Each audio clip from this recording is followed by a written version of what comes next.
This time on Watchers of Tomorrow, Flash!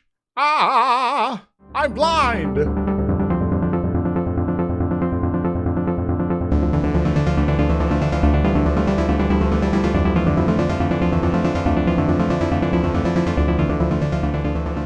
Hello everyone, welcome to Watchers of Tomorrow. I am Gepwin and I am joined as always by my good friend Dr. Izix. Hi! And this is it. It's the final episode of the first season of Star Trek, the original series. Woot, we made it! And it goes out not with a whimper or bang, but with a what?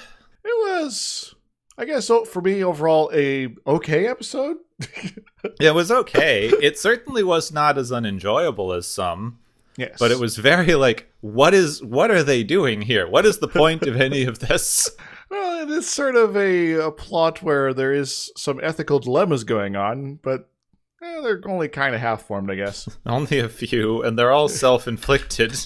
Kind of. Whoops. They don't know what to do with some plot points. At least they don't drop plot threads so much as just introduce them and then immediately make them irrelevant. It's like, oh, okay, that doesn't matter then. So this is called Operation Annihilate. With an exclamation mark at the end. Yes. It's one of the odder titles, though I think later on there's other episodes called Operation Blank. So I think it might have been like some kind of military mission thing they were trying to get into. Yeah, but this episode's really come off as a military mission. It seems more of a humanitarian sort of action. I don't know what it would be. I guess the Annihilate part, it's very odd. Like, I was reading a lot of stuff about how they rewrote this episode, and you can kind of tell that there's a lot of, like, pieces of the original script in there that didn't get changed completely. It was really weird. Speaking of, this was written by Stephen W. Carbados, who co-wrote Court Martial because of a bunch of rewrites. Also did the early teleplay rewrite of the City on the Edge of Forever draft that was handed in. So it figures in a couple of sort of, I guess, notable episodes. Yeah, those are the two we've seen so far. Later starts working more with DC Fontana in the next couple seasons, so this guy's going to pop up a few times. But I think this is like the last time that they're sort of a lead person here. We only have two guest stars this episode, both of whom spend the majority of it unconscious. Now, I will say that there is technically a third guest star, but go ahead. Okay. We have Joan Swift as Elorian Kirk, who is Captain Kirk's sister-in-law. Yes, she spends most of the time unconscious, but she does wake up for one part. Yeah, she's in like 10 minutes of episode before she is unconscious. Mm-hmm. And then Craig Hundley, who plays Kirk's nephew, Peter Kirk, who is unconscious in the entire episode. Pretty much. He's the sick and weak defenseless boy here that they're trying to save among everything else. I will say that this Mr. Huxley here is better known not for his acting, but his music work and like also being producer for some documentaries. Yes, I had here in the notes that he led a jazz band at the age of 14. Wowzers. And is an Emmy-winning television producer now. He's a cool cat, and he knows how to produce.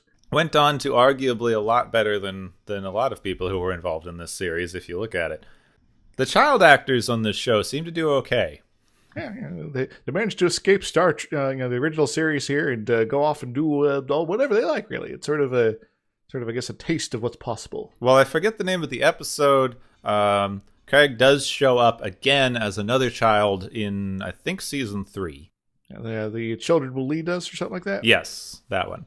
I don't remember that one, so we'll see how that goes. They said there was a secret guest star? Yes, because you see, there's also Sam Kirk, Captain Kirk's brother, which is played by the surprise guest star, William Shatner. Is he? They just put a mustache on him. I need to rewatch that scene. Yeah, it's real quick, and they only do like a few seconds of close up, so it's like, oh yeah, it looks like Kirk, but he has a mustache. Okay. Oh yeah, he's dead for the entire episode. Yeah. Spoiler warning. The other kind of interesting thing I thought for this is they have a lot of very futuristic outdoor scenes in this episode. And it was all filmed at the TRW Space and Defense Park in California. So this is just office architecture. Yeah. I was thinking, it's like, this kind of like reminds me of some like college campuses I've been to, and I guess maybe like technically a military base too. Yeah, so this is just an aerospace engineering company. It actually built Pioneer 1, which was the first spacecraft that NASA ever launched. It was very pioneering. Then later Pioneer 10, which I suppose was 9 Pioneers later. Yes, and 10 times is awesome, I think, right? Probably. All right, I'm running out of things already, so I suppose we should at least jump into the synopsis. Let's get into it. There's not a lot of meat in this episode. It's going to be interesting. The Enterprise is trying to establish communication with the colony on Deneva. Kirk is very intent on reaching one person in particular, but there has been no response from the colony. This seems like a bad time. Spock tells us that Deneva is the next in a line of planets that have all been destroyed by mass insanity. Okie dokie then. How does that work then? I don't know. I don't even know what they mean by mass insanity. They just say it like it's supposed to make some sort of sense. I guess it's sort of we don't actually know what happens, but everyone acts strangely for a while, and then they all die. So they're obviously going insane, right? So apparently, this all started with a ancient, long-dead civilization that archaeologists discovered on another planet. Then about 200 years ago, it struck the first Earth colony and then has been spreading planet to planet since then until the most recent colony fell about 2 years ago. So this seems like it's maybe a fairly urgent thing to be kind of watching out for now, though it's apparently been very slow progression to get this far in thousands of years. Sulu suddenly interrupts this monologuing exposition to say that there is a Denevan spaceship flying straight for their sun. Oh, they're going to go get some Titan, right? The Enterprise gives chase, but they cannot catch the ship in time. But right before the ship destroys itself in the sun, the pilot yells, "It's free! I'm finally free!" Well, I guess he got out of the gravitational well of his home planet, but he's now in the suns. And they're also doing that thing again, which, like, if we're gonna be nerdy sci-fi critique people, they keep flying straight at a sun. Yeah. It's like, that's not how. Like, obviously, I suppose it might be something to do with the way that the new, like, whatever space bending technology they're using works. But obviously none of these ships actually have to maintain orbits around anything. They can just sort of hang out in space and gravity be damned, apparently. Yeah, basically. They just fly straight at a sun instead of being in orbit with planets or, like, decelerating or any of the... I don't know. Obviously they don't have to deal with gravity. Yeah, it comes back to that space is ocean sort of notion. Where you sort of go into, a planet is like a port, so you can just sort of dock next to it, I guess. I think that's just exactly what they're going for. Yes. Uhura reports that they're still having no luck communicating with the planet, and McCoy kind of sidles up behind Kirk and says, "Hey, wasn't your brother stationed here?" Oh, yeah. Then they cut to credits. Dun, dun, dun. Well, there's also a little bit of Kirk asking for, like, a private transmission line or something like that, too. But it's just so awkward. Just like, hey, wasn't this your brother's planet? Dun. Oh yeah, he might be dead now. Oh, man. After the credits, Uhura has finally made contact with the private number Kirk was requesting. A woman just yells for help and says that they know, and then the message cuts off. Cool. Informative. Kirk yells at Uhura for a bit, and she very calmly explains that it's not her fault the signal just got cut off. Calm down, dude. Yeah, Kirk, stop being a jerk face. Oh, Uhura's the only one who ever gets yelled at like this on this show. It's so weird. It's just, he's just so cruel to her. And it's pretty much always Kirk going after Uhura. Yeah. Like, what's your problem, man? It's always just like, oh, the signal got cut off. How dare you? Get it back. What part of the signal got cut off? Did you not understand? Calm down. I'm doing here. It's them. All right, Kirk, Spock, and a new yeoman, a couple of random people, and Scotty beam down to a really kind of neat future-looking place. Yeah, I like this architecture. Yeah, it's just filled with all these weird pointy sculptures and sculpture gardens and a fountain. It's like very, very modernist office park, which just like, I was looking at this like, this looks like a sci-fi set, but there is no way they could afford to build this. Yes. This must be something that actually exists. So sweet. The 60s were really weird. Yes. Future of the 60s. Today! Architecturally interesting, but so weird.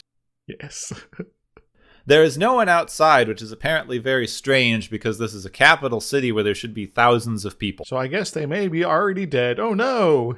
Yeah, except a group of men holding clear plastic bars for some reason run up yelling at the crew to get away and that they don't want to hurt them, but before they can do anything they run up and attack, but they are very quickly stunned because they have big pipes and the crew is carrying guns.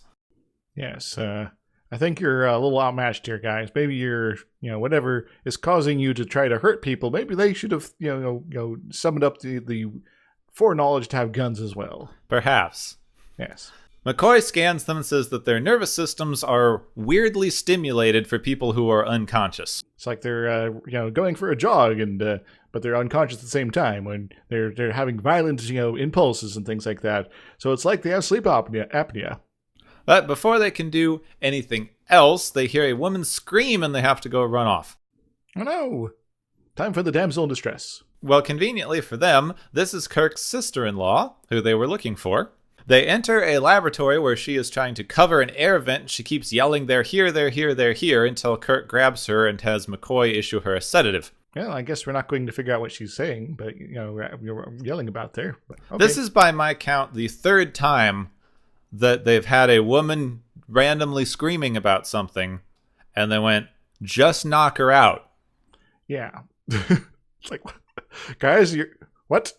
You just don't like screaming, I guess, and that's more important than your own safety. You're never going to be able to calm down a screaming woman, so just administer a sedative. This will get to something I thought about later, but anyway.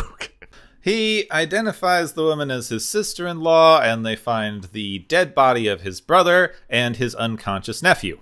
And then Kirk looks at other Kirk and goes, "Oh no." Kirk and McCoy beam back up to the ship with the family in order to take care of them medically. In sickbay, they interrogate his sister-in-law. She says that a visitor brought horrible things to the planet on their ship, but it's not their fault. They made them do it. Wait, someone's being pressured into some sort of monster transport? Yes. McCoy notes that every time she tries to answer a question, it causes her great pain. This sounds very familiar. Yes. Some sort of, I don't know, something of your mind's eye or something, I don't know. Yeah, some sort of mind dagger. Yes. She tells them that the things use pain to control them, and they're trying to force them to build ships, and then she just dies. I guess the pain was too much for her. Or something, I guess. Is that how it works? I guess. Kirk asks about his brother's son. He never once says the word nephew in this entire episode.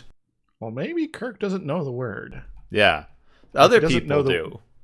Like, he doesn't know the word, like, surrender, or, stop being so handsome, or be nice to her. Nephew, I don't know the meaning of the word. Where's my brother's son? McCoy tells him that he'll do his best, but they have no clue what is wrong with the kid. Kirk beams back down and does his best hero pose on some stairs. It's dramatic. This is just something that made me think of, like, I'd try to beam down on a flat surface personally. Yes.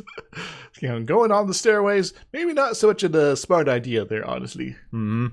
Just makes me imagine some sort of, like, video game reverse kinesthetics thing. Like, they try to beam you down on some stairs and one of your legs just all of a sudden, like, shoots up and wiggles around. Yes. And then you're projected, way up into the sky, and then you're suddenly, find yourself in a running pose somehow. And Transport fails. Yep. He asks if the landing party has seen anything, but they say no, but we were just about to investigate a weird noise. Convenient you're here. Well, that's useful. Let's go check this out. The landing party enters a lobby-looking building where there are a few amoeba jellyfish fake vomit-looking things. I thought they looked like a mix of, like, scabs and pierogies. I don't know if people will have seen these things, but they look a lot like these weird tree parasites called scale insects. Never heard of those. Just really, really big versions. I had, like, something infested with those a few a few months ago, and they're really kind of gross looking, and they look like weird little tree scabs. So maybe they based them off of an actual thing. I don't know, but they look kind of like fake vomit. Yes. Kirk orders them to shoot one, and it falls down, but is probably not dead. Yeah, they really phaser it for a while. It's like, oh, just not dying. It should be disintegrating, but it's just kind of falling. Okay. The yeoman says that it doesn't look real, and we're really on the same page with that one. Yes, lady, you are quite correct here. Spock says it doesn't even register on his tricorder. Kirk orders them to leave because it might be a trap, and just as they get to the door, the flying amoeba thingy attaches to Spock's back. They grab it off of him and then return to the ship.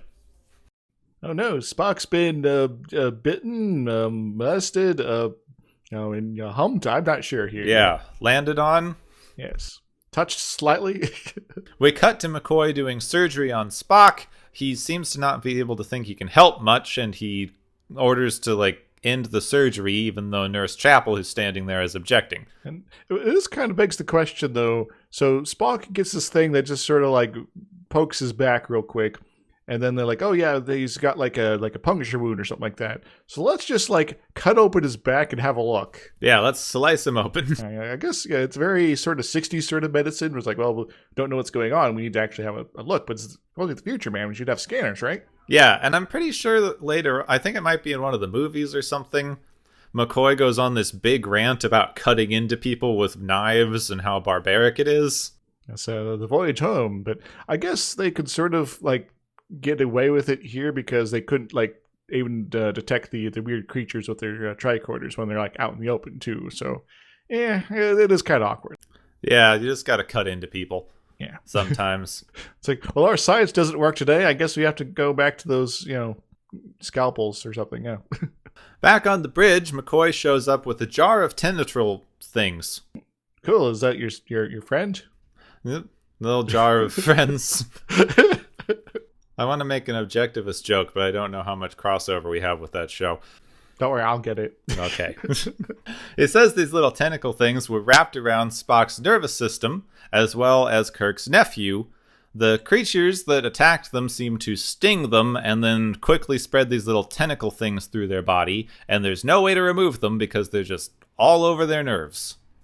So it's some sort of nerve system replacement, or just a parasite, like the Stargate Skyward. Oh, it's a sort of just a big fungus sort of thing. It's kind of weird. Yeah, they seem to imply that it's just in there causing them pain. Mm-hmm. It doesn't have any direct control over anything. It just causes them pain and then tells them what to do. But the question is it compulsion? It's like, oh, I now want to build a spaceship. Well, no, I don't want to. No, I'm going to have pain now, but I have this compulsion still. Or is it just going to give you pain until you figure out what it wants on your own? I don't know. It seems like it's the way that they seem to show it here, because Spock gets up out of the sickbay bed, yells, "No, I won't," and then runs off. So it sounds like they're telling you what to do, and they're going to cause you pain if you don't. Mm-hmm. And in fact, it seems to be completely hijacking the body. Which kind of works this particular bit here with Spock screaming that, as well as the guys on the planet that were all we're gonna be hurting you, so get away. On the bridge, Kirk orders security to find Spock, but then Spock just runs in. He tries to take control of the ship. Yeah, I will say that it is kind of ridiculously quick how Spock just is now on the bridge when he was 10 seconds ago, or even 5 seconds ago in sickbay. They don't even have time to finish the orders. Just find Spock. Oh, he's here. They restrain him and strap him down in sickbay this time.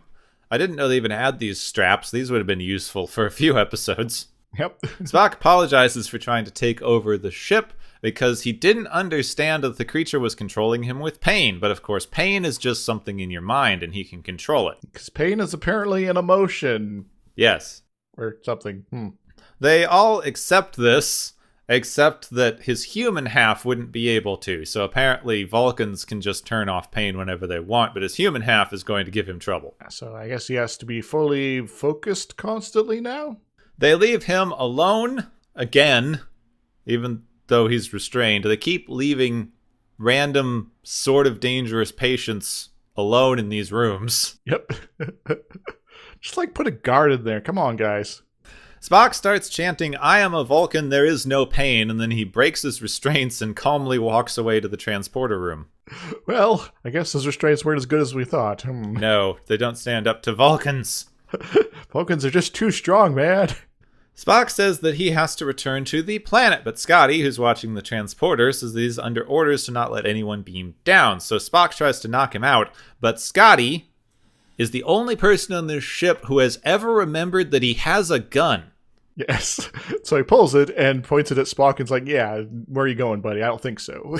Yes, Scotty holds Spock at phaser point until Kirk can get there. Every other security guard, the only purpose that anyone else in this ship has ever had for carrying a firearm is so that it can be stolen from them later.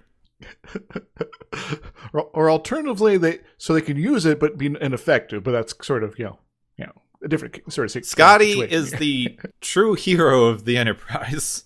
Yes. The most competent man on the ship. He has a basic level of competency when it comes to doing his job, and it makes him better than every single other person on this ship. I guess maybe Nurse Chapel might be in the running, but we don't see enough of her, so we don't actually. Yeah, know. It's unfortunate. She seems to be good at her job too, but McCoy keeps shutting her down. Yeah. Like, hey, doctor, maybe we shouldn't do a dangerous thing. I'm a doctor, not a safety inspector. Follow my orders or get me a nurse that we don't have that will replace you. When Kirk finally arrives, Spock informs him that he has discontinued the pain and is therefore the only person who can go down to the planet and bring back one of the aliens for them to study. Well, has a weird sort of logic to it, assuming you're telling us the truth, evil Spock man. Yep, Kirk just agrees. Oh, okay. On the planet, Spock is briefly and somewhat uselessly assaulted by some dude who's carrying some kind of weird round-headed axe-looking weapon. Yeah, it's kind of funny, but it was one of those moments where they had this moment because there was obviously a commercial break. Yes. Yeah, the guy just stands tension. there, and then it cuts. It's like, arr, cut. And then come back, and then the swing and neck pinch and done. Yeah, this is a weirdly long scene with no dialogue where he just goes in, phasers the thing, grabs it with some tongs, puts it in a box, and leaves. Good enough to sort of show that there's this stuff going on happening, but does kind of draw out the action quite a bit. Yeah, it drags a little bit for, I don't know, something more or less unnecessary in any way.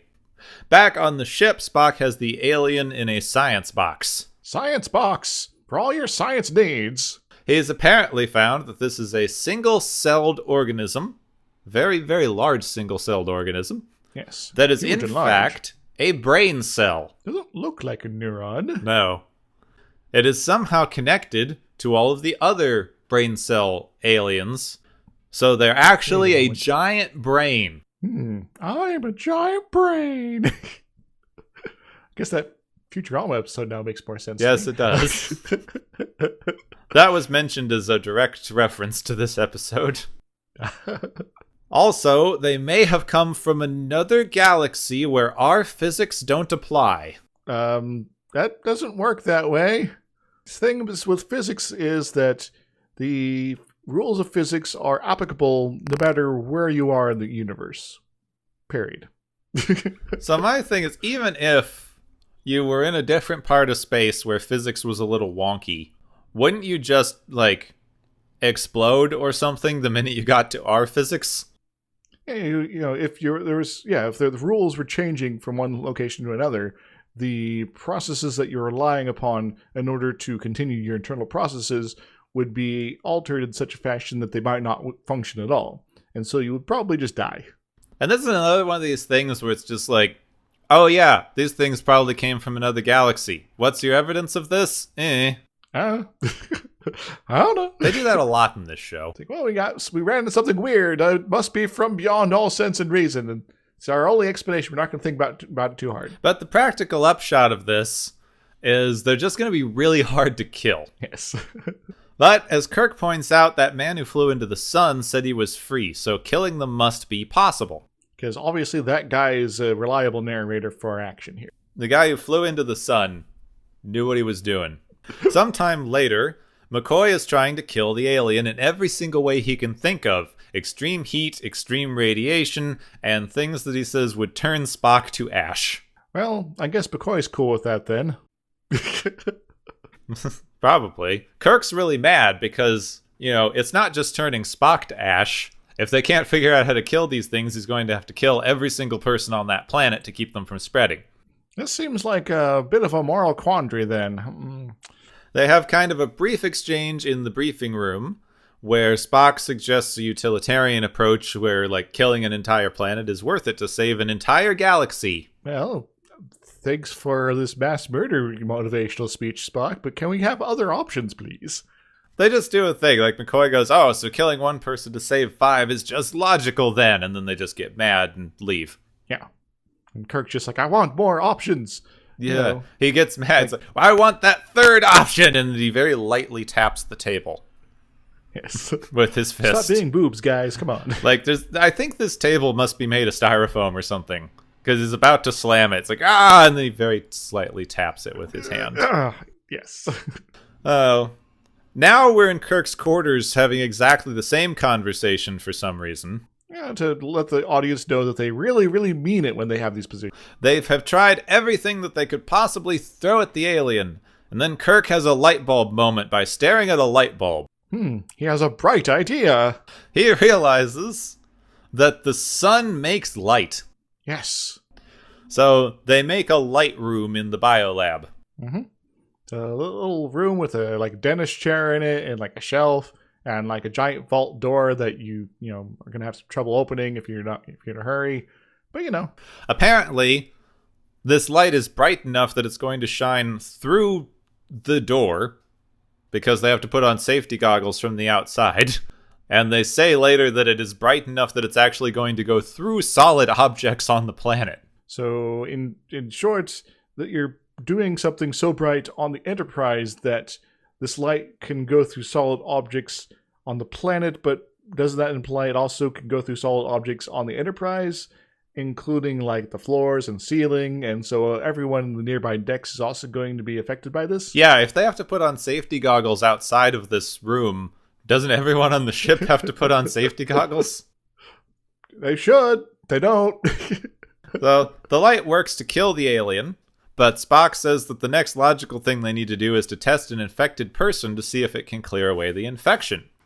McCoy doesn't want to move to human testing until they've, done a little bit of preliminary results, even wait 5 minutes. But Kirk and Spock say they don't have any choice for some reason. They have not established a ticking clock on this episode. Yeah, they just sort of artificially imply one. So we have to do this now. Yes. They put Spock in the light room, even without eye protection, because they say the people on the planet won't have any eye protection. Yes. Which was weird, because, I guess they're saying they want to know what it will do to people, but they're implying they know it will do bad things if they don't have eye protection. But, if he has eye protection and it works, wouldn't it still work on the people who don't have eye protection? Yes. Yes, it would. He goes into the light room. They shine the big blindy light on him. It works. He's now free of the alien control. He walks out of the room and walks straight into a table. Uh-oh, apparently he's blinded by that giant bright light you just shone in his face. Who would have thought? McCoy, maybe you should have resigned instead of letting this happen. Just then, as soon as he sits down, Nurse Chapel runs in with data that says they don't need to use the full spectrum of light. Whoops. They only need to use non-visible light that would not have blinded Spock. Oh, we just need an ultraviolet blast. Yeah, it will give you cancer, but...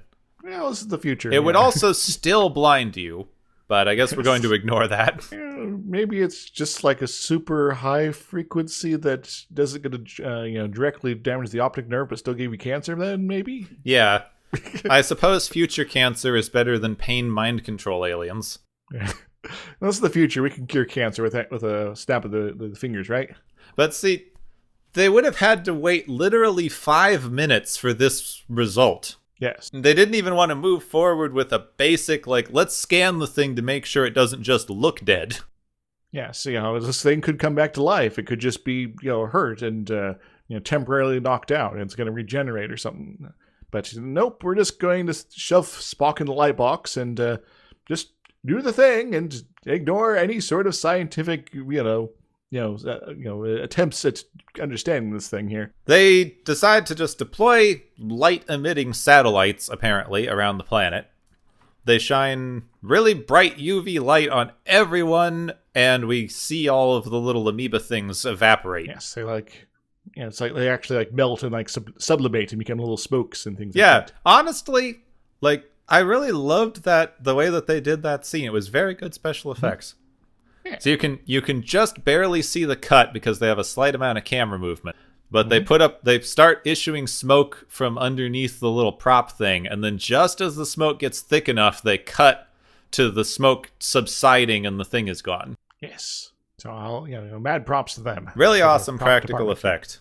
They tell McCoy that it worked and all the aliens are dead, but McCoy is super depressed about how he blinded Spock, even though he is literally the only person who wanted to wait and see if they could not blind Spock. But technically McCoy could have put his foot down and say, no, this is actually an idiotic idea, but he acquiesced to Kirk and Spock sort of pushing him to swoop into action. But as a doctor, he really kind of dropped the ball there by actually giving up that. Yeah, a bit. Though they keep having this scene where McCoy is not responding and Kirk keeps going, no, it's not your fault. And it's yes, it's not his fault. It's your fault, Kirk. It's all your fault. But we're on the bridge later. Kirk is dictating a log to the new yeoman when she suddenly looks up and goes, hey, look, it's Spock. Oh, sweet. He's here to... he can see, apparently. Spock walks in, says, oh yeah, I've got a second set of eyelids that protect my eyes because the sun on Vulcan is actually brighter than the sun on Earth, so I'm fine. It's all cool, man. It's all good. Yeah, I didn't mention it before because, it's kind of like you mentioning your appendix. I just don't think about didn't think about it. What more, McCoy didn't think about it because he didn't know, I guess. Nobody knows Vulcan physiology, I guess. Which I guess maybe McCoy not knowing Vulcan physiology is kind of his fault, because that means he's not really qualified to do anything medical with Spock now. Yeah. It makes you really wonder about the licensing boards for medicine in the future. You know what would have saved the whole bit with Spock losing his eyesight there? If Scotty had been there. Yes, Scotty would have gone wait a minute, I have some basic job proficiency. How about we wait a few minutes until we get some results back first before this, guys? And everyone trusts Scotty. He's oh no, the light thingy takes a minute to recharge. And they're oh, yeah, Scotty knows who he's talking about. Just saving everybody from their own, incompetence here. I have to lie to them constantly, et cetera, et cetera. This is completely off topic. I just randomly saw a meme the other day that just had a picture of Scotty. It just said, I'm the only guy in a red shirt who doesn't die. Yeah. McCoy is pleased that Spock isn't actually blind, and he tells Kirk that he is the best first officer in the fleet. Spock turns around and says, oh, thank you, and Kirk jokes that he was so busy thinking about his Vulcan eyes, he didn't think about his Vulcan ears. I guess. I can joke, and we have freeze-framey laughter, even though my brother and sister-in-law are dead, and no one even knows what happened to this nephew. We're never going to mention him again. Yeah, I guess he gets beamed down again and left to fend for himself, maybe? Maybe. He's just gone. The fact that he ever had a brother is never mentioned again, ever. Alternatively, they forget to beam him down, and the kid gets lost in the ship, and he wanders around for years on end, and eventually pretends to be a crew member, and then gets himself redshirted at some point. Sounds about right. I wasn't thinking about this till right at the end, but the McCoy thing on this show just shows you how human-centric they accept everything to be. Mm-hmm. It's he doesn't know anything about non-human biology. Yeah, I guess the only reason he hasn't killed Spock by this point is because Spock is half human. So it's well, this doesn't look quite right, but I guess this is supposed to be this, and this is that, and Yeah. Yeah, they do not accept the fact that anyone in the ship would be anything other than human. Like Which I guess, Spock is the only non-human on this entire ship. I guess this is maybe an opportunity to sort of think back of what we've figured out about the Vulcans and their world and all that. We've already established that they were conquered at some point. Yes. They have a bright sun. What else do we got? They logic for some reason. We haven't established why yet. All right. They have merchants because Spock is pretending to be one at some point. Yeah, and they said it's very common. Yes. So they're apparently our future capitalists or logical. What else do we got? Well, I think overall, I mean, that's it for like the Vulcans, but Yeah. I think overall it's kind of an interesting thing. This is the last episode of the first season, and where we are at is so different from how we would think of Star Trek today. Yes. The multiculturalism that people associate with Star Trek in later series, it's very much heavily implied to be like, we have accepted non-humans, and that has shown just how far we've come in our acceptance. Like, of course, human on human racism isn't going to exist anymore in this future because we have accepted full-on non-human life forms and non-humanoid life forms. Yeah, we've gone beyond sort of these petty differences and even bigger differences between us and other peoples. So yeah, we're all cool now. Yeah, this one is aliens seem to be this massive rarity. Yes. 90% of the people that they have interacted with on other planets are an Earth colony.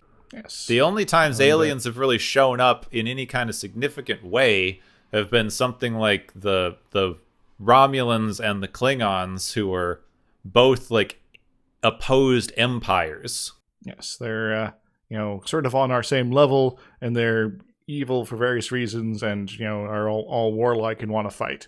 Yeah, which is it's this cultural thing that you get into with the 60s versus kind of the 80s and 90s when you had Next Generation.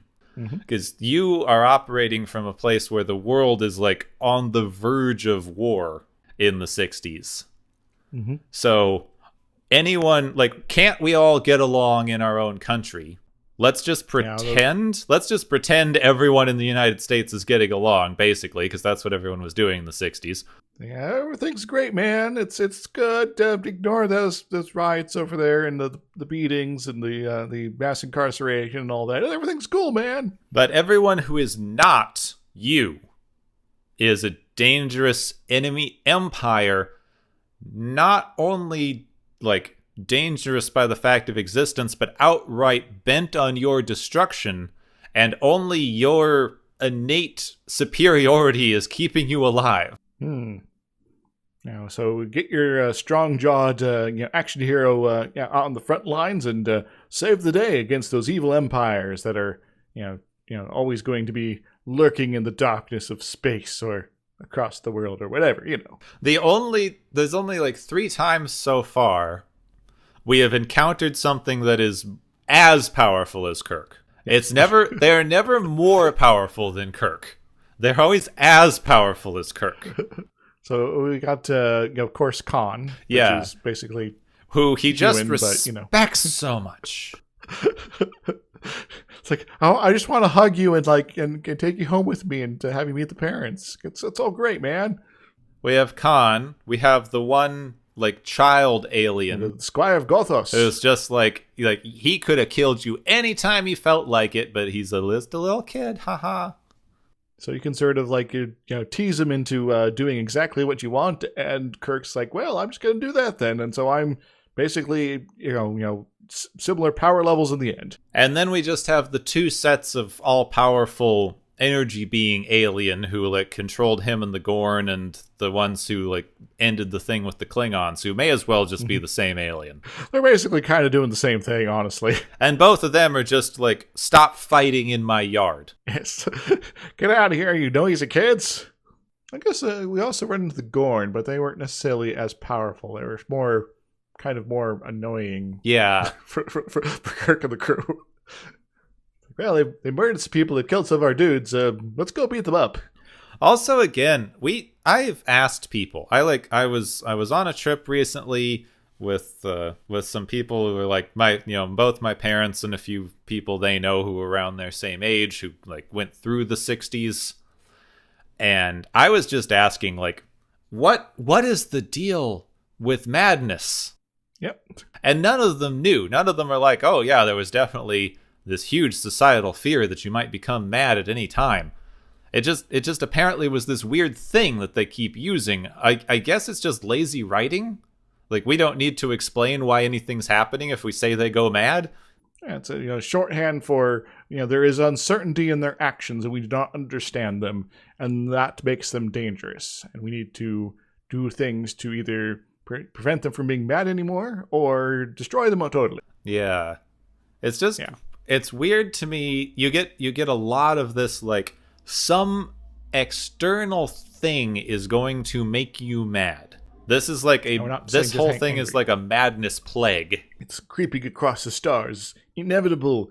It's something to be feared, and we can't understand it. So panic, fear, anxiety, all that fun stuff coming together, and it's to drive stakes in a very cheap fashion. Yeah, honestly. And even with the madness just adds a little bit to this. I think I'm bringing some other stuff into this episode because I don't think this subtext was actually presented in the episode itself, but I had a lot of trouble separating the content of this episode from a lot of other racist themes that have used kind of a similar setup. Because this was really reminding me of the fish people stories in Lovecraft. The Dagon stuff, right? Yeah, like you show up in this town and everyone is off and they're acting weird, and you later discover they're actually horrible fish monsters that was Lovecraft's version of mixed race people. Oh dear. Yeah. So it just started, I was getting these weird kind of undercurrents of this theme, like, the travelers from another planet brought this infection, so be wary of the outsiders bringing things into your little ideal world. And then it just started spreading this mind control stuff like the plague. I mean, I suppose it's a little communist-y. As I say, it's a little invasion of the body snatchers in a way. Yeah, it's very an invasion of the body snatchers sort of thing.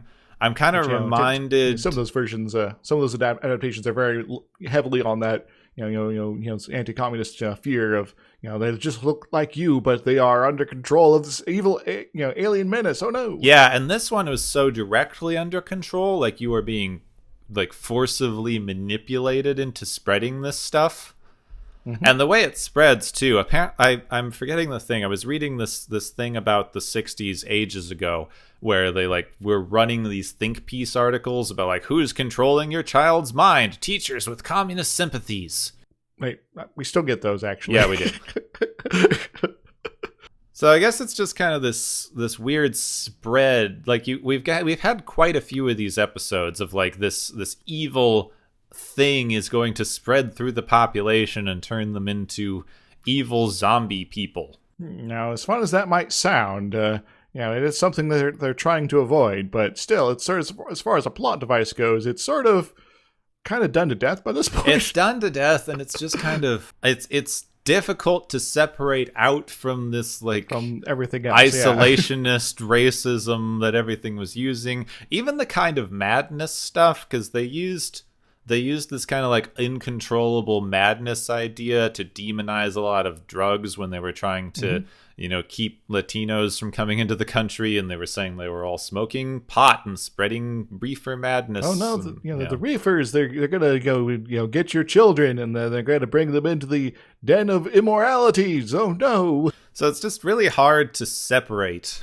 And I guess especially with this like hive mind idea, which they used as a communist allegory in the Archons episode. Like anytime they have a hive mind or people who are too happy, I guess this is the kind of the opposite of the Archons and this side of paradise, because this one they're being controlled with coercive pain instead of with being kind of contented. Yes. Not your carrot, it's your stick time. Yeah, which started making me think. So This was a rabbit hole I didn't want to go down. Uh-oh. I didn't know this was such a this was being so horribly perverted in modern society. The pain thing made me think of this behaviorist idea called learned helplessness. Oh, yeah. Where they submitted a dog to random electric shocks, and I believe for the longest time they had the entire floor kind of electrocuted, so the dog couldn't get out of these unpleasant electric shocks. And it basically reached a point like that, yeah. where even when offered a route to escape the electric shocks, they wouldn't. The basic thing is this: what you're basically doing is torturing an animal, and this is basically depressed. Yeah, this basically this inability, this complete lack of control over when you are experiencing pain, basically puts you into a state where you have to accept that this is the only thing you can ever do, because it's inescapable, and the only response is to just sit there and not do anything. You can't, even when you're offered with a route of escape, you can't actually believe that that's a real route of escape, so the energy that you need to put out to get out of the situation isn't worth it. Yeah, this all kind of reminds me about half the plots to a Law and Order Special Victims Unit, honestly. Mm-hmm. And that's the horrible rabbit hole you start going down. Yes. Because learned helplessness is being used to yell at people who are in bad situations. They're saying it's something that you just get in abuse situations that you have to unlearn in order to rejoin society. And there was this whole horrible political cartoons about the welfare state creating learned helplessness in a population. It's like, you do not understand behaviorism or psychology. Nope. And you're just shouting random political words. It's being sort of used as an excuse to provide leverage to basically pull the rug out from under people in order, because it's like, oh, this is all your fault because you should have been fighting harder or something. Yeah. It just reminded me of this because the implication that these alien things are just controlling people with pain. It's interesting how much of a misunderstanding of behavior this kind of plotline demonstrates, because you might be able to exhibit some amount of control that way briefly, but no, you're not going to get someone to build a spaceship by causing them pain. You are going to continually cause them pain, and they are going to have a breakdown, and they are going to become useless to you, because that's what happens when you repeatedly torture someone. Yep. You're not going to turn them into a happy worker bee for your hive situation here. You're going to just basically break them. Torturing people is not a means of executing control. They will shut down. They'll become useless for whatever you intend to have them do. Yeah, it's not going to work as a means of control in any way. The way that they have Spock dealing with the pain in this episode, they're turning him into this weirdly misunderstood kind of space monk. I am now in full control of everything about me forever. I just need to have my mind powers overcome. I shall focus inwardly and perfect myself so that all these external interruptions will be pointless and useless. It honestly gets into sort of the same kind of Orientalism thing we were talking about with the Klingons. Mm-hmm. Where it's just this this mystic, almost mystic control of your own mind, where you can meditate pain away. Pain is only it's input in my mind, and I can control it. Pain is the mind killer, I hear, right? We haven't done Dune yet. Okay, I'm sorry, I'm getting ahead of myself. Thought fear was the mind killer. Oh yeah, I always forget. Just this idea that you can exhibit this kind of control. I see the attraction. I see why that's what people have gotten out of this kind of implied mysticism. Mm-hmm. It's kind of an interesting way to look at the Vulcans, because the Vulcans have a very kind of implied pseudo-spiritualism to their mental control. Yeah. And so it just kind of runs in the face of the it's like, these are super logical folks, but this mental control aspect is sort of like kind of beyond that. But they've definitely taken it's pseudo spiritualism, which we're getting a lot more of now with kind of the popularity of yoga practices and some of the meditation stuff that's taking hold right now.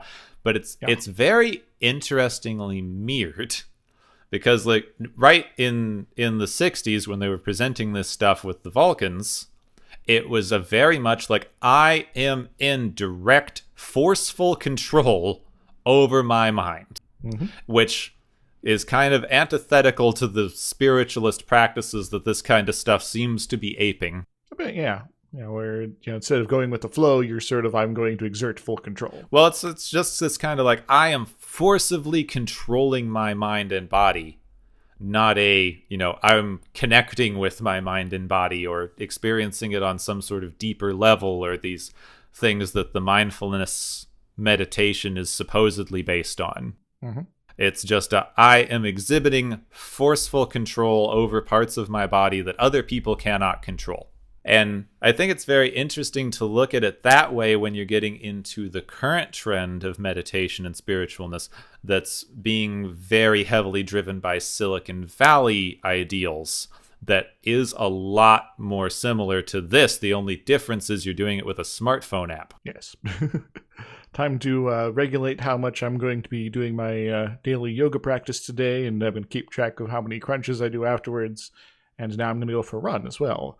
And I'm going to have a real regimented system to it. It's moving away from introspection and spiritualism, and it's turning into, if I do this set of things, it will affect my brain in this way that will make me a more productive person. Very orthopractical. Yeah, it's capitalized spiritualism. Yep. So I guess it fits once again with the Vulcans being merchants then, I guess. That's true. Weird how things work out somehow sometimes. We have no idea what the actual system of economics is in this world. We've been presented with like one military ship this entire time. We run into a few other ships, but half the time they explode. We've run into the miners with mud there, and they seem very, very interested in like selling off all their ore they're mining on that weird planet. But not a whole lot other than that sort of stuff. Yeah, the only people that we encounter in this are very capitalistic. Or aliens. If you think about it, I don't know how we're going to do moving forward into seasons 2 and 3 of this, but if you actually think about how Next Generation functions, they keep using it as a post-scarcity society that has no need of money, and we, just all work for the betterment of ourselves and the greater cohesiveness of the galaxy. They keep saying like mankind, but that's a very bad phrase to still be using when they have that many aliens running around.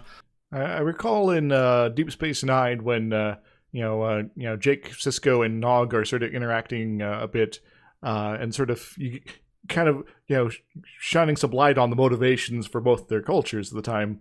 The Ferengi are still very super hyper capitalist, while the humans are in this post scarcity society situation where like, we don't do it for profit. We are doing this for sort of the better development of ourselves and everyone else around us. And it's very much a different mentality in stark contrast there. But in the original series here, we're not there yet. Yeah, the weird thing too, though, if you actually look at Next Generation and any of the other ones, they're still living in a capitalist society. Yeah, to a degree. The entire social structure that they show you is still capitalism. A lot of it is through the lens of the Starfleet sort of command structure, but there is still going to be people that are influential. There are planets that are individually very capitalist. Even ones like the Federation sort, and then there's sort of generic Colony 54 over there, and it's like, we just sort of built this stuff here, and now we're just going to live happily forever, and they don't really go into details. Yeah, and every now and then they start mentioning things like, I used up a week's worth of transporter credits, yes, or some other stand-in for a monetary system. It's commodification of ships' resources, I guess. Yeah, but this wasn't for a ship. This was like someone at the Academy on Earth where you should have like if you were at that, this is probably like a stage 2-3 society where you should have access to a lot of energy. Yeah. You have antimatter like drives that send your spaceships faster than light. You should be able to use your little teleporting beams, which you seem to be able to do easily on a ship like that. Pretty much wherever you like on a planet this large, like Earth. Anyway, I'm not an economist. I can't tell you exactly what they're doing, but it's just interesting how much like you cannot envision a non-capitalist social structure. It takes some work, and even the hardest edge thinkers do have a lot of trouble on that sort of front there. All right, that has been our legally mandated socialist commentary. Don't worry, we'll figure out how to envision this perfect socialist utopia someday. We're not there yet. Want to talk about something else? Sure. How about medical ethics? Oh yeah. So I sort of poked at it during the synopsis a bit, but I think it might be important to sort of draw attention to the fact that McCoy really should have put his foot down and say, hell no, give us 5 minutes to do any sort of science on what happened so we don't just, like, destroy your friend here. Come on, Kirk. Doctor is very spineless. Yes. So maybe we should like touch on like what are medical ethics and such like that. Star Trek often talks about the Hippocratic Oath, which is basically do no harm, but there's actually a lot more to it than that. You got things about autonomy and doing avoiding harm, of course, but also providing benefit, but also if you have limited resources, like only so many doctors, you have to do things like think about who's going to get the treatment here, like triage, but also other factors that can come in. It's like, oh, this planet here, we're in orbit of, is infected. Everybody's infected with this crazy stuff here. So if we figure out some means to do them all at once, it's dangerous to everybody, or do we want to do it like a one at a time thing and like move everyone off planet while they get sort of fixed up, and then maybe bathe the planet in the crazy light show while we figure out some means to save everybody else. There's all sorts of things that can kind of be pulling in here, but I think one of the important things you need to remember is that when you're sort of weighing all these things, you as the doctor need to be doing all of this with maximum information so you can actually make an informed decision, as well as your patient. So if you, the doctor, don't know what's up, then obviously your patient is unlikely to as well. Well, what they basically are doing here is developing a brand new treatment, which we have incredibly stringent regulations on right now. Yes. Like the even outside of laws, like the whole medical community has these very, very stringent regulations and rules about how you are allowed to move forward in what order for what kind of testing for how long. There is a reason that new treatments take years and years and years to reach like use. It's like, this is like even beyond just like, it's like, oh, we don't know what this new medication might do, but also like procedures and medical, surgery techniques and all that fun stuff.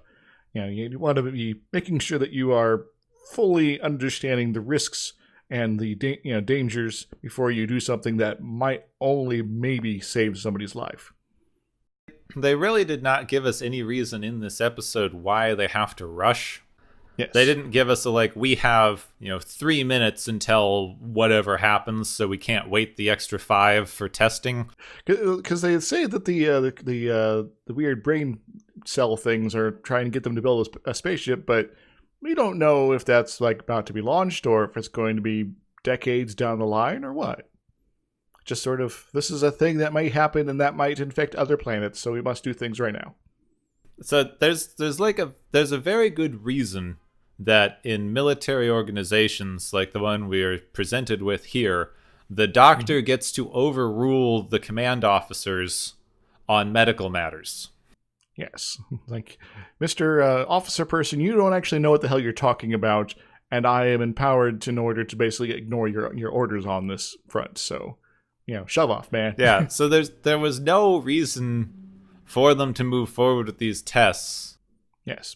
So narratively, like looking at what they are trying to present to us with the way of going forward with this, it's like we have to do this super risky thing that incapacitates one of our crew members. So this, like, the implied ableism that you hit with this thing. Mm-hmm. And not only just your crew member, but if it works, then it's also going to do the same thing to millions of people on the planet below. Yeah, which they didn't actually address. I was really curious how they were going to, like, go into, like, well, is it worth blinding every single person on the planet? But they just immediately discount that for no reason. I guess, just taking away everyone's eyesight is a small price to pay because they're going to be controlled and possibly die. Yeah, but they don't even have to have the discussion. Because as soon as the second it is revealed that this blinded him, they come in with the new information. Yes. So yeah, it's sort of this whole line of thinking that these characters were sort of following, it doesn't actually make any sense. Yeah, I just don't understand this. This really got to me, because like the rest of the episode doesn't seem to have a ton of point. Mm-hmm. There's like random danger thingy. We spend about 40 minutes figuring out how to get rid of random danger thingy. We got rid of random danger thingy. Yeah. They never have an ethical discussion. They never have the kind of, utilitarianism versus whatever ethical discussion. Well, they try to, but it doesn't really work out very well. They don't try to have a discussion. They just shut it down. Yeah, it's like, well, here's our points, and okay, neither of them actually apply, says Kirk, so let's go for a third option. And then it's like, okay, we have a different dilemma we're going to tackle, and then we kind of just don't because we're just going to rush into action. Yeah, and it's never called into question that there may not be a third option. Mm-hmm. He just always says, like, get me a third option, and then they do.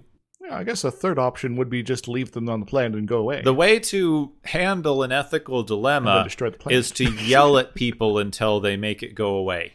So I did a Twitter thread earlier today, sort of reflecting on the competency letter, things of everybody of the main cast members, and because Kirk is sort of more stumbles through success and gets lucky with either happenstance or his crew members being like on the ball occasionally, aka Scotty. He's not really the most competent person on the crew by far, honestly. Because exactly things like this, he just sort of yells at people until they give him the answers he wants, and that apparently just sort of works out for him because, again, he gets lucky. And there's no, I don't know, this just there was quite literally no point to blinding Spock. Yep. At all. It lasts for about 15 minutes of the episode. He's only on camera for like 2 of those minutes. And I guess it's sort of maybe a, quote, character building moment for McCoy because he feels guilty about something he did to Spock, I guess. Yeah, I guess that would be the only thing. But they could have caused him an intense amount of pain or something. Also, the implication that, like, now Spock's life is over. They haven't invented Braille on this ship. Yeah. Which is, kind of hilarious in retrospect, given our, I've been pretty much, any time I've been on a college campus, every single sign out there has Braille on it. A number of businesses I've been to also have like bigger offices situations like, because we're gonna have, we're gonna large enough organization. We're going to have blind people. We're going to have this sort of extra help to help them figure out where they should be going and such like that. Doctors' offices, same thing. It's sort of kind of slowly becoming ubiquitous in our modern age, but apparently that's just not a thing in the future. It's no wonder with the way they treat people who have physical limitations on this show. It is no wonder that Geordi became a central character in Next Generation. Yeah, it's like here's someone who has overcome his handicap, and it's not only not a problem for him at this point, as far as his base level situation goes, but actually can give him some advantages. Yeah, we'll get into Geordi later because that's a that's always bugged me. But but this idea, like Spock is blind. He may as well be dead. Oh no. So I guess coming back to the argument they were trying to have but didn't, about, is it better to kill all these people or blind them? I guess it kind of implies it's a moot point. Yeah, in this society, apparently, any sort of disability is basically the same thing as having died. Yeah. So I guess then the correct answer is then just to kill everyone and just leave the planet forever.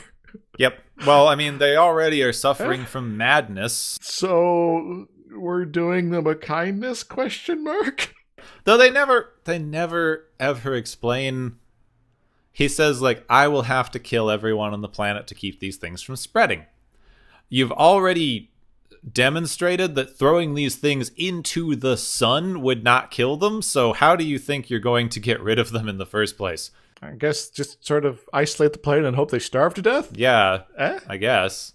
Yeah, blockade it or something, but it's very heavily implied that they picked these things up from an ancient ruin. And then kind of transported them from one planet to another planet for a little while until they got to this one, and then they, I don't know, multiplied like crazy because billions of people are now infected? Yeah, I guess. It still gets me. I still can't get my head out of the Lovecraftian thing with this. It's just, it lines up too well to not be racist. Yeah. It's this overriding, like, galactic level intelligence that is controlling people from visitors who are, like, puppet mastering the population. It's just, it's the fish people. And it is a plot line that shows up also well beyond Star Trek and Lovecraft there. And we'll probably be running into it often enough in the future. Yeah, I mean, no matter what we're looking at. It's vampires. It's, to a certain extent, your more classical zombies. Mm-hmm.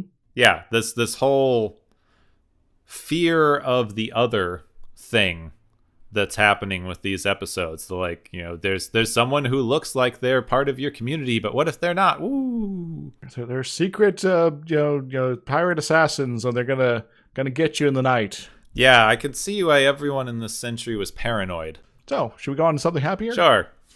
You got something happier? No. Damn it. That was all I had, though. We could move on to awards. Okay. Probably a good idea. Yes, save us from all of this, because it's time for the galaxy's favorite game show. Woo!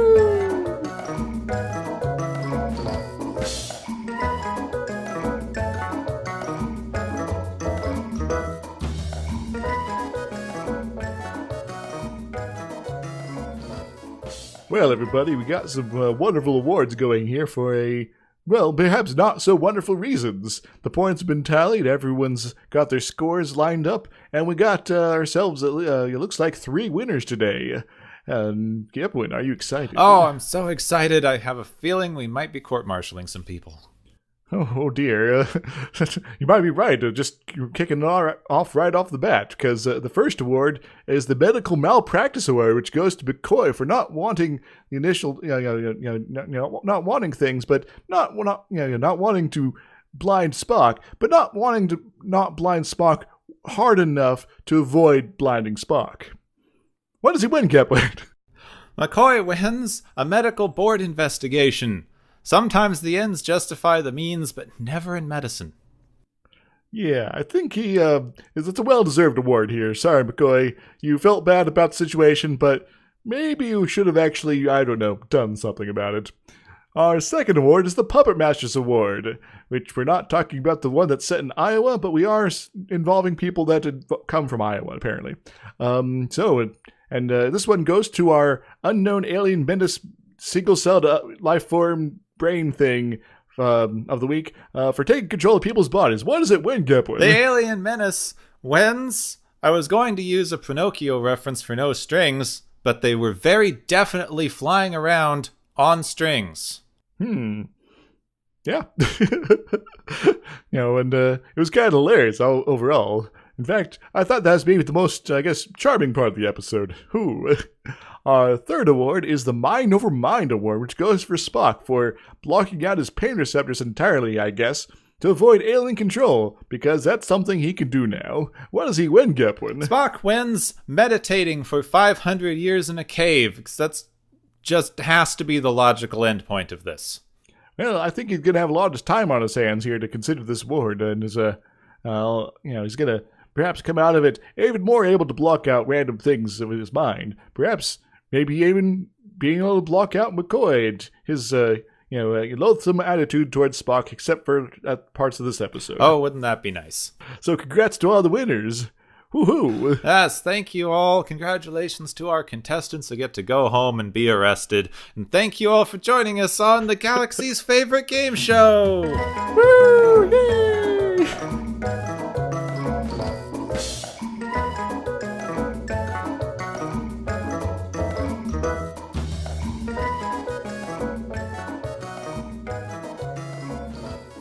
Well, that's it for Season 1. We are moving on to another movie next week before we go into Season 2. And even though we were taking turns this week, I didn't pick the movie. And I didn't pick the movie. No, because you see, we're going to have a guest on. That's next week. We are having a special guest star, the Omega Geek. Yes, she's already picked out her movie. We'll be watching this movie before our next recording, and it should be enjoyable, I think, because it's also a movie I've seen a number of times. It is. Me too. It's never one I would have thought of, which I thought was really interesting, because, I was just saying, you could sit me down for an hour and have me list off science fiction movies I've seen, and for some reason this would not have occurred to me. Yeah, but it is very much a science fiction movie, and I'd say it's maybe that kind of, is going to be fantastic for the show, so... Yes, so next week we are going to be watching the old sci-fi children's classic, E.T. Yes, the extraterrestrial! Which it's amazing to me. It's obviously science fiction. Yeah. But you just wouldn't think aliens, of it. Has spaceships, has, weird stuff going on. It's science fiction. You could sit me down all day and I would not have gone oh yeah, that's a science fiction movie I've seen. Yeah, just always, I guess our brains go always toss it in the, children's movie sort of thing. Yeah, it's in the children's movie thing. It's just so in the nostalgia bin. Yeah. It's just one of those nostalgia movies you just kind of discount. Yeah, and it's it's on TV, let's watch it, but then you don't really think about it later. Yeah, I don't think I've actually seen it since I was maybe a teenager. I don't think I've seen the whole thing since probably that age. I have seen parts of it, just channel surfing and things like that, time to time. Yeah, this is going to be interesting. The only question in my mind is whether I'm going to be able to find the version without the walkie-talkies. Oh yeah, the walkie-talkies instead of guns. Yes, guess that'll be a bit of a question, isn't it? So yes, next week we're going to be joined by the Omega Geek, who you should check out on YouTube because she does some very interesting videos about pop culture and psychology. Yes, fantastic stuff. Highly recommend. And you can join us next week when we all go over the classic 80s, apparently sci-fi children's movie, E.T. the Extraterrestrial. Next time on Watchers of Tomorrow, we help the Omega Geek phone home.